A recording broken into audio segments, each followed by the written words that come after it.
This was our last project of 2023. We were working down around the Tampa Bay area, upgrading the vibration damper system and Arbor wires on this 1,500-foot tower.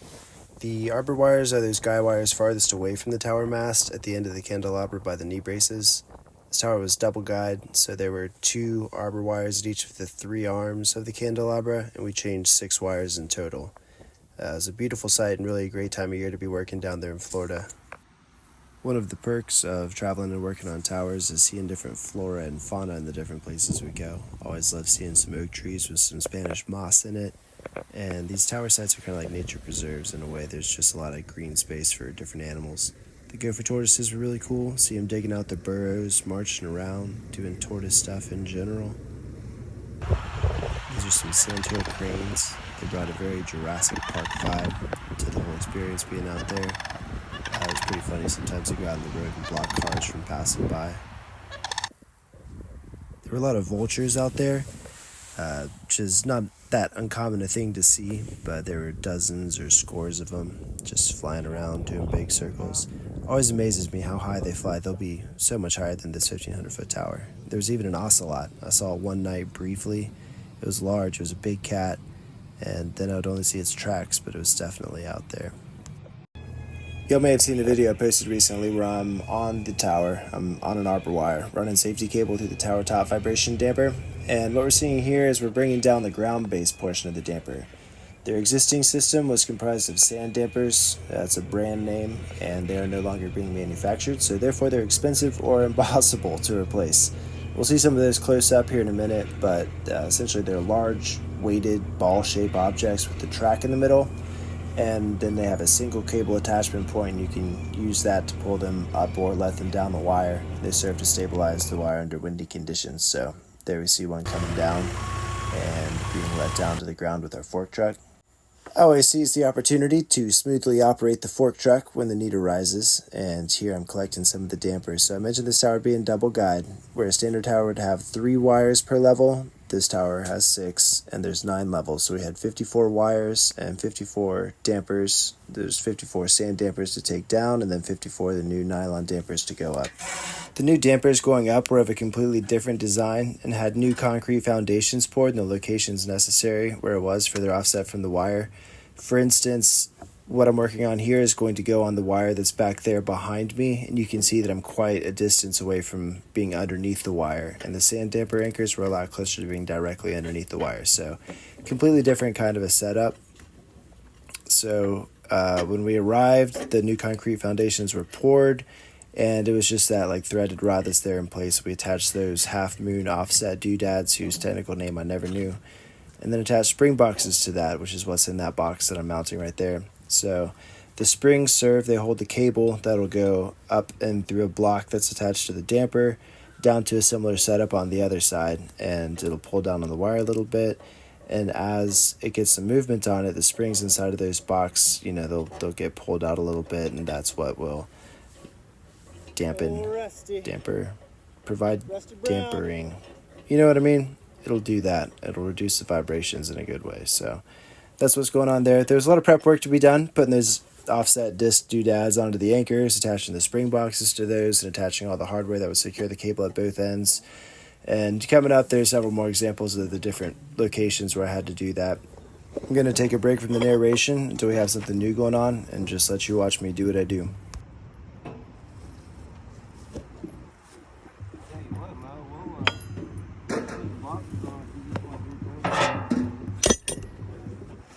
Yeah, for sure. Most definitely. Dude, I don't know how these lizards keep hiding under here and not getting squashed as I'm pulling these boxes out, but I'm so glad they're doing it. What's up? Oh yeah, but I mean, I don't know. I'm just dragging this thing across. They got just enough clearance, I guess.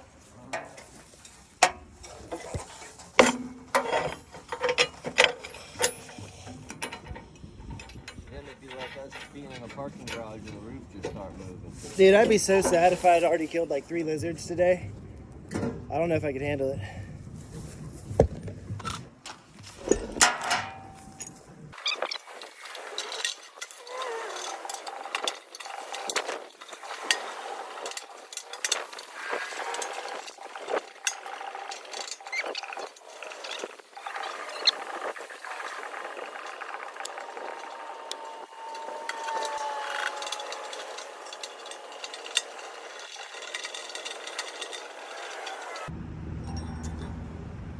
I put this on backwards.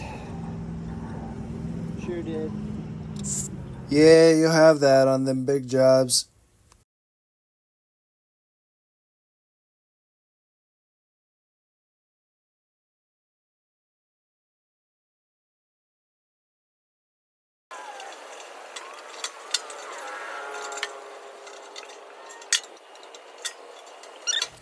As we were pulling off cable for our new dampers, one of the spools had a bad strand all the way through it, and this is a dramatic look at one of the worst spots. So we got a new spool, and we didn't install one that wasn't in pristine condition, even though it would be structurally valid with only one broken strand. After we got all of our cables cut down to different lengths, we pulled 18 cables out to each anchor point, and we got ready to pull the cables and dampers up.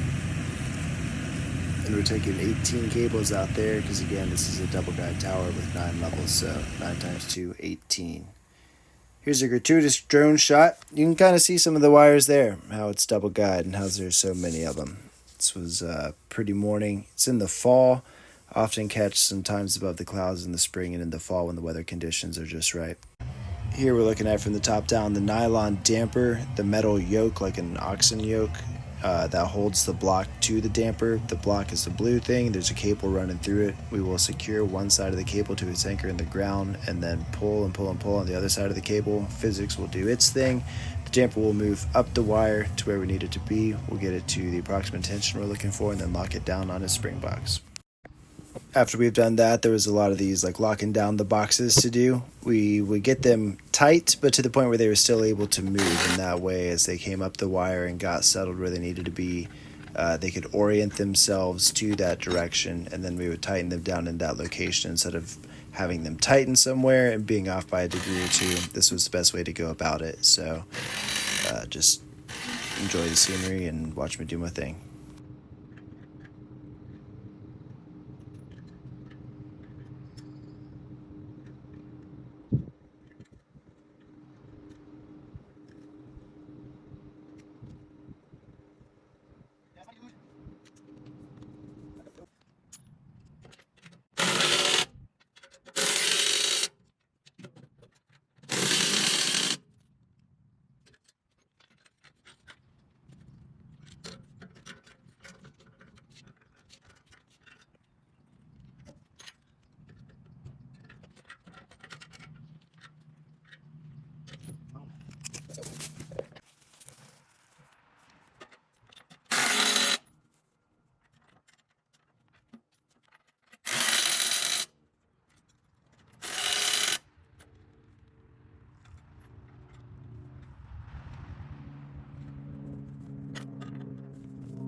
Getting on to the bigger work. These are the hairpins for the Arbor wires. We're replacing the hairpins as well as the wires.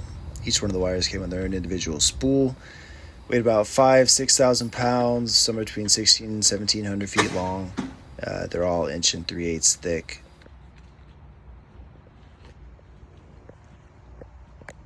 Is that all of them? Yeah, it's all 10.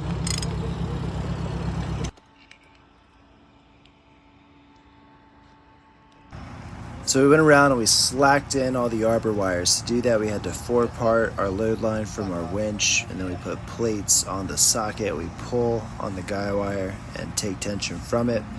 And then that allows us to run the set nuts up the hairpin so that when we come back off of the winch, the tension is reduced. And we just repeat the same process over and over, communicate with our winch operator by radio, and enjoy watching the fellas do it here. This is how we do tensions on these big towers. And momentarily, if you're looking at the socket, you'll see it move up the hairpin, and if you look at the wire, you may be able to distinguish it descending. It's more evident in some of the later phases. You can see it overtaking past the damper. There's a look at our 4-parted rigging and a closer up look at the fellas running those nuts up the hairpin.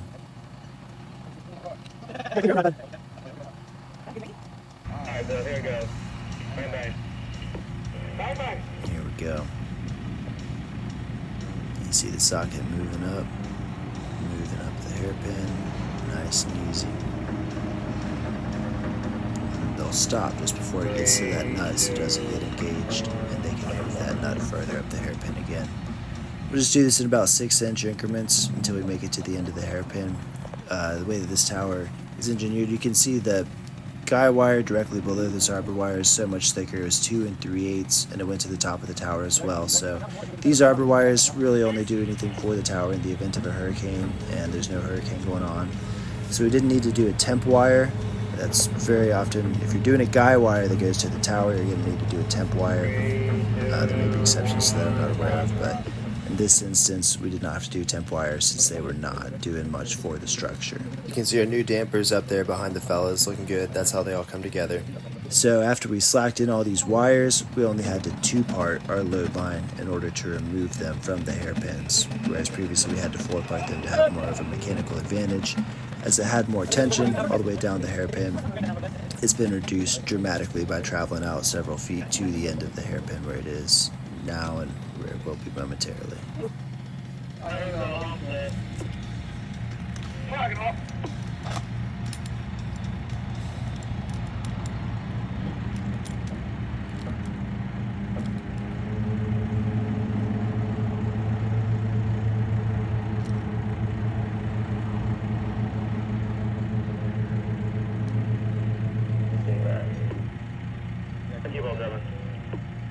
Here we go.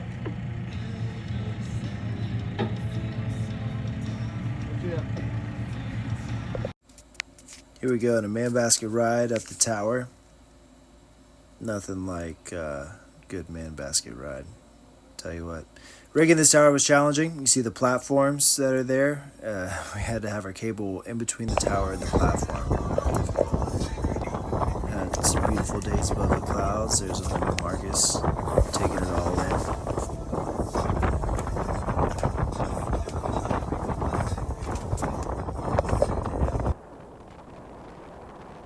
In this clip here, we have changed one of the arbor wires. We're getting ready to jump our rigging around to the other side. And in order to do that, we need to pick and hold the weight of all the cable going down to the ground, which is right around 1,000 pounds, so that we can move the cable that's in between where we're holding it, move our block, move everything that we need to. So I go down there, and we have a chain hoist that has a sling attached to it. You can see it better there. So getting some Crosbys out, and I will take those Crosbys and I will connect the sling to our load line. They're the same diameter, so get those together, put a bunch of Crosbys on it, and then we will come up on our chain hoist. We'll pick it up, we'll pick all that weight. It's a 3-ton chain hoist, so it's plenty good for 1,000 pounds, and then that'll hold all the weight of the cable down to the ground. So like I said, we can move our block around to the other side of the arbor there and pick that next wire. The how for how I got down there is safely, of course. I had a rope grab onto a rope, and then I was on a descender, which we looped all the way around again, so it's kind of 4-parted. There's no possible way I could have slipped or fallen, or it was very safe and secure throughout the whole thing. So the only thing that we changed in future iterations was the location of the descender. We put it up at the top, so as the guys, they would be the ones who lowered me down, and then as they pulled me up, I didn't have to deal with the rope coming through the descender on my side. So, we're riggers. We'll figure it out, adapt, overcome, improve. Now we're ready to pick a wire here. So we've got our rigging 2-parted in preparation. You can see the plate and how it goes onto the socket. So when we pull on everything, we will be able to remove those nuts and then take that wire off its hairpin. Now the wire is free of its hairpin. It's still on our hoist. That's what's holding all the weight of it. There's a long piece of unistrut there that we're using to keep it from rolling. There's a look up the tower. So we'll let it out with our hoist until we can transfer it to the fork truck, and then we'll drag it in a ways. Then we'll remove the top from the tower, and then they'll have to drag the wire out a ways, because when you got a 1,700 foot long guy wire, you really got to manage it as it comes back down to the ground. We'll get some tension on our load line on the head. We'll beat that pin out with the beater. And then we'll just kind of rock it and make sure nothing gets caught up as we start letting down on this guy wire. And looking down the wire, you can see some rust on it. You see it's rusty. It's down there getting that salty air in the Tampa Bay, and rust really, isn't a good friend of steel, so. A lot of these cables had a spin, whether that was from being installed with a twist or from some twists in our load line. Don't know. It's just something to look out for. Go ahead, man. I'm moving forward. So we let the cables down, they'd attach a new one, go ahead, bring it up, and we put it on.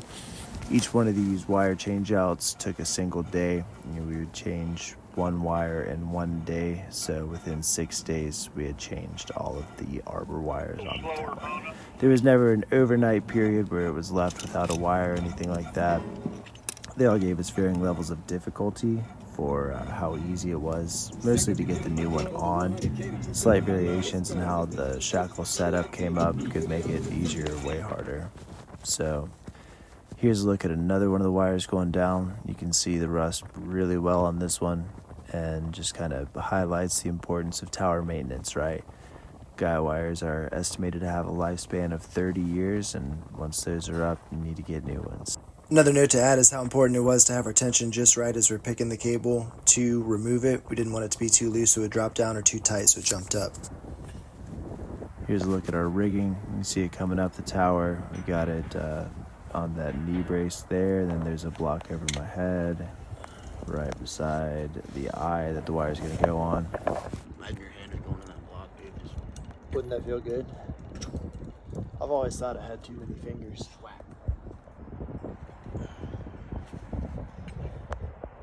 Yeah, I've never had that problem. I'm always wishing for extra hands, Now we've got one of our new wires up to us, and I've just got to beat it over a little bit with a beater to get it better aligned so we can lift it the rest of the way up. Doesn't have far to go. I have a carabiner in my positioner that I have around the load line, and then with my feet on the tower, I'm bracing and pushing back. And we've got Marcus down there. He's also making sure that the head of that wire doesn't get caught up. Dave's got a foot on it. We're all pushing out. The block's just a couple feet above us, and it's all that weight. So we get our operator to come up on it. Right in place. Got it all lined up.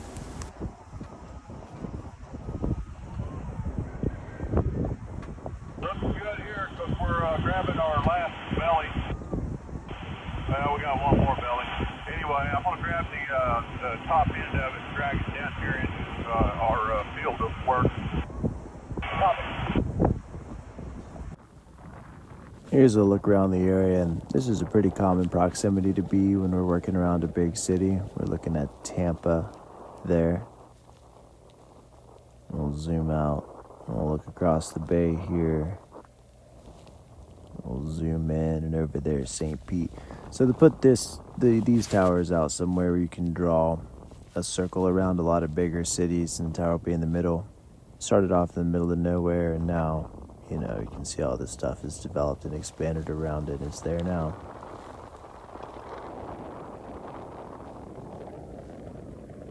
Bull Marcus out there doing the dang thing.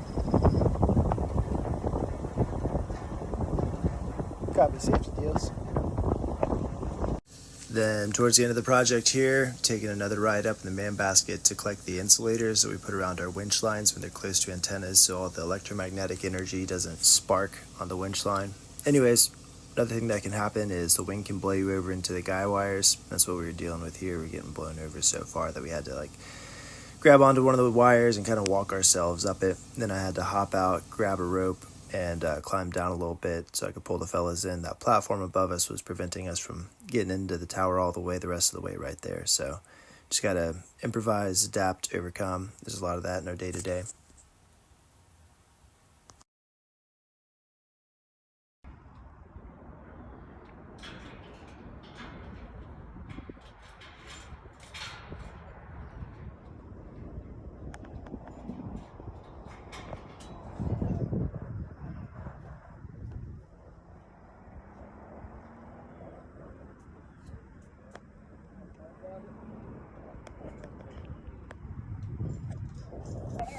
And that's it.